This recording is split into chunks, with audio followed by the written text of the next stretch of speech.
মুসলমান ভাইয়েরা আমার, এজন্য আমরা নিজেরা কোরআন শিখবো, সন্তানগুলারে কোরআনওয়ালা বানাবো।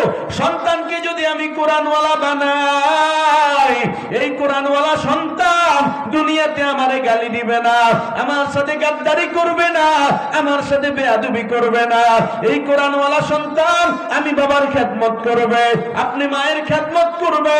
এই কোরআনওয়ালা সন্তান আপনি যখন মৃত্যু শয্যায় পড়ে যাবেন, এই কোরআনওয়ালা সন্তান মাথার পাশে বৈশা সূরা ইয়াসিনের তিলাওয়াত করবে। কথা বলেন ঠিক না বেঠিক?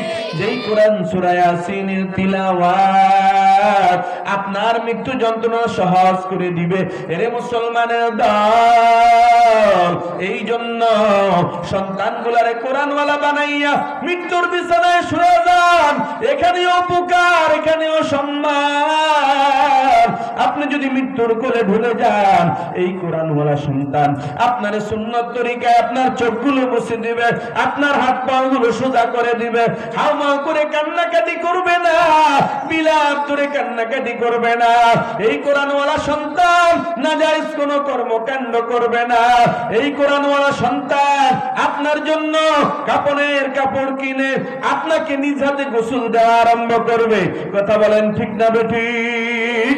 আপনি যেইভাবে ছোট্টবেলায় আপনার সন্তানটারে গোসল দিয়েছেন, এই কোরআনওয়ালা সন্তান আপনারে আদর করে সুন্দর করে শেষ বিদায়ের গোসল দিবে।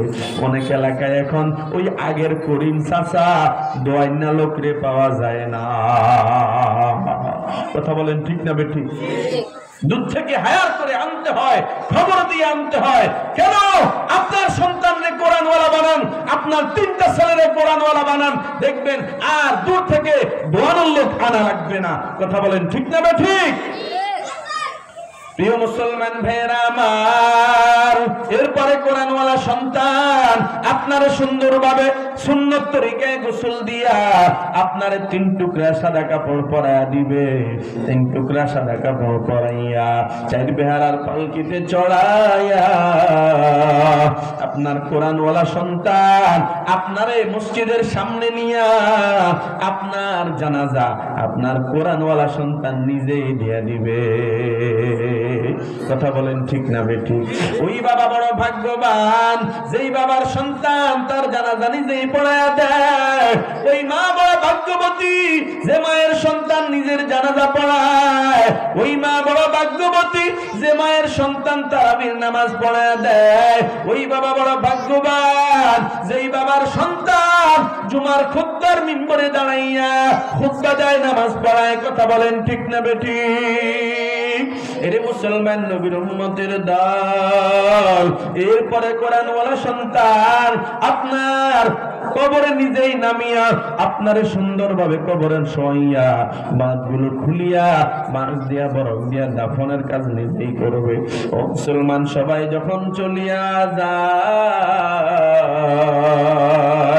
কোরআনওয়ালা সন্তান কবরের পাশ থেকে যায় না। কোরআনওয়ালা সন্তান কবরের পাশে দাঁড়াইয়া আয়াতের আমল করে আল্লাহর দরবারে তিলাওয়াত করে আল্লাহর দরবারে দুহাত তুলে বলে, মালিক, আমার বাবা দুনিয়াতে আমারে কত সুন্দর করে লালন পালন করেছে। ওগো আল্লাহ, আমার বাবারে আমার মারে অন্ধকার কবরে আপনি সুন্দরভাবে লালন পালন করিয়েন, আপনার রহমত দিয়া লালন পালন করিয়েন।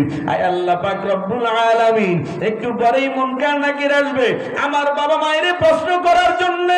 আয় আল্লাহ, প্রথম প্রশ্নের উত্তর রব্বি আল্লাহ জারি করে দেন। দ্বিতীয় প্রশ্নের উত্তর দ্বীন আল ইসলাম আমার বাবার জবান দিয়া জারি করে দেন। তৃতীয় প্রশ্নের উত্তর আমার বাবা মায়ের জবান দিয়া হাযা নবিয়ুনা মুহাম্মাদুর রাসূলুল্লাহ সাল্লাল্লাহু আলাইহি ওয়াসাল্লাম আমার বাবা মায়ের জবান দিয়া জারি করে দেন। ও মুসলমান ভাইরা আমার, আপনার ব্যাপারে আপনার সন্তানের দোয়া কবুল হবে, আপনার কোরআনওয়ালা সন্তানের দোয়া আমার আল্লাহ ফিরে দিবে না। দোয়াটা কবুল কইরা আপনার কবরে জান্নাতের বিছানা বিছায় দিবেন।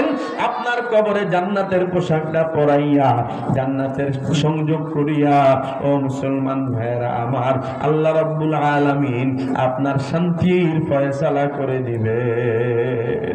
তাহলে সন্তানগুলারে কোরআনওয়ালা বানাইবার দরকার আছে কি নাই? আরো দরকার আছে কি নাই? এরে মুসলমান নবীর উম্মতের দল, শুধু তাই না, কিয়ামতের কঠিন ময়দানে আপনার কোরআনওয়ালা সন্তানকে আল্লাহ রাব্বুল আলামিন ডাক দিয়া বলবেন, ইকরা ওয়ারতাকি ওয়ারাত্তিল কামা কুনতা তুরাত্তিলু ফিদ দুনিয়া ফাইন্না মানজিলাতাকা ইনদা আখিরি আয়াতিন তাকরাউহা।